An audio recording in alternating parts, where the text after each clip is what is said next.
Rob, what's your thoughts after a frustrated evening?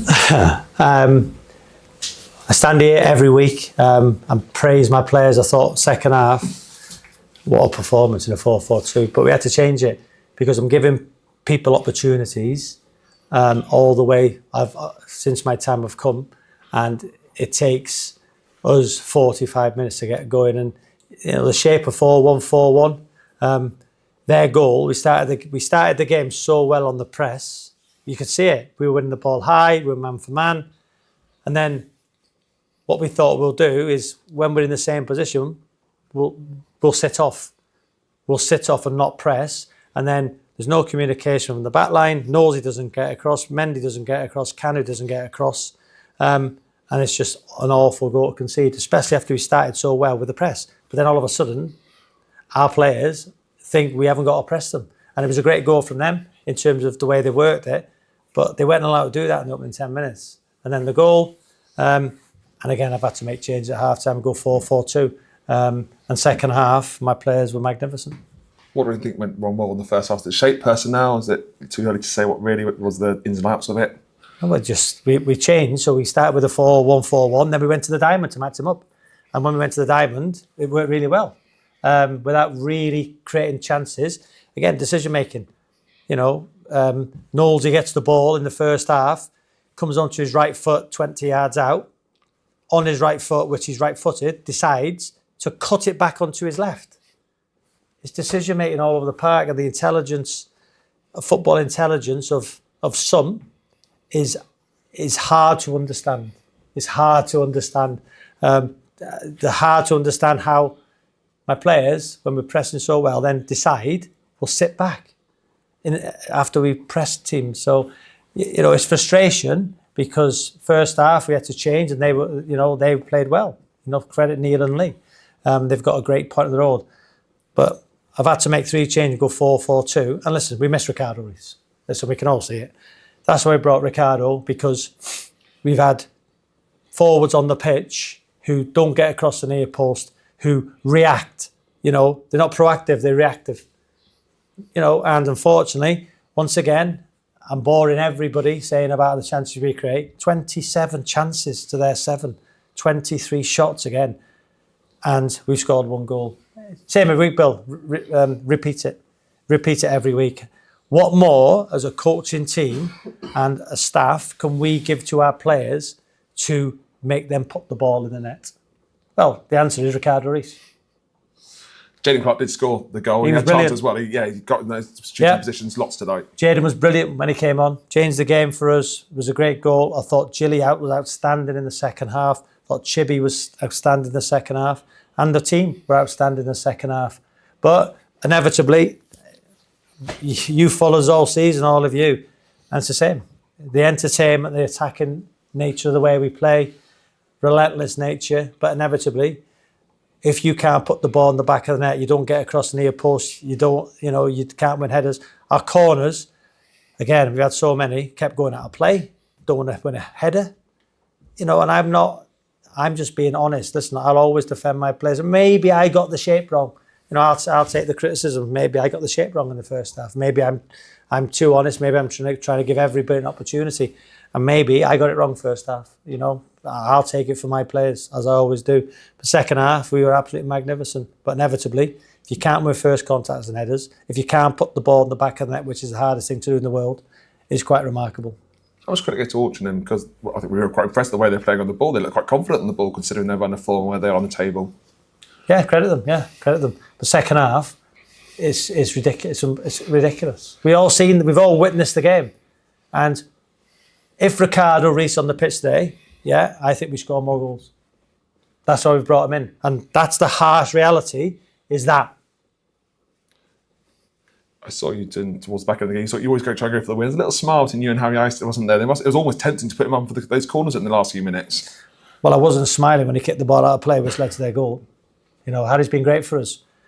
But again, that summed up the first half. Individual errors that Harry thinks is a great idea. My 2, Kenji, I think it was Elijah, decide not to look at the ball, and Harry kicks it straight out of play, and that phase of play scored the goal.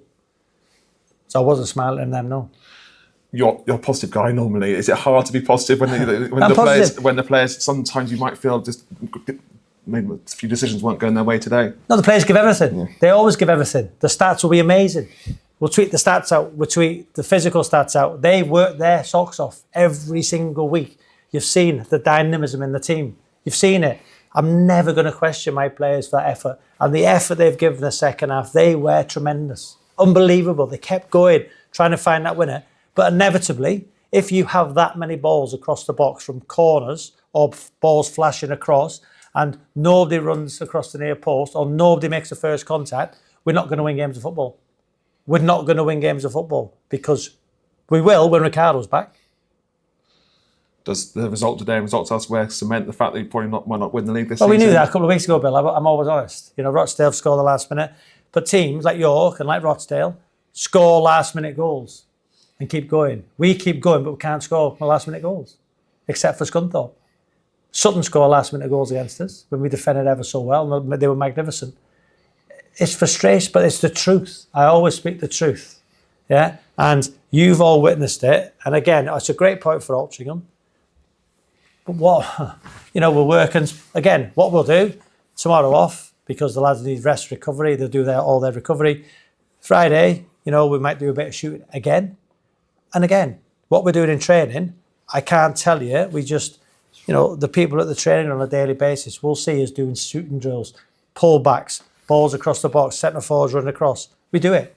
But we can't replicate there because we're not going to win this league because we can't put the ball in the back of the net. Lots of eyes on Laurel Mendy tonight. First, I think he did well with the pressure of lots of people talking about and looking at him. Secondly, what is the update and future with him at Forest Green?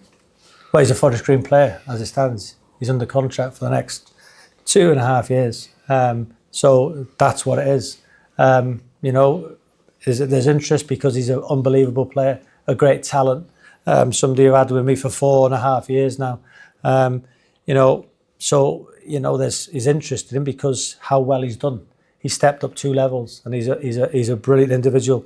And of course, we knew there'd be interest in all of our players. That's what we want as a football club. We want to improve, we want to develop. And look at Harry Whitwell going back to West Brom. I know he's not featured in the last game, but he's gone back as how well he did for us. And there'll be interest in Harry Whitwell from league clubs now because how well he did for us. There's interest in Laurel Mendy because how well he's done for us. But the situation is, he's our player. He's under contract. There's no buyout clause. It's with my sporting director and my owner. But right now, Mendy is a Forest Green player. I thought his performance in the second half was brilliant. Didn't faze him. And that's what I expect of my captain. And credit him tonight for the way he performed. It must be tricky for you because a player that you love, obviously you fought with him from Macclesfield, took him there. We talked about him washing pots a few days ago. Is it hard to block a move if a player wants to go? Is it all about just focusing on Forest Green and try and keep him in the club? Well, what would you do if your best player wanted to move? I would try and keep him at Forest Green and keep him going and push towards the playoffs. So again, it's Forest Green is a football club who has given me a chance, who's given players a chance.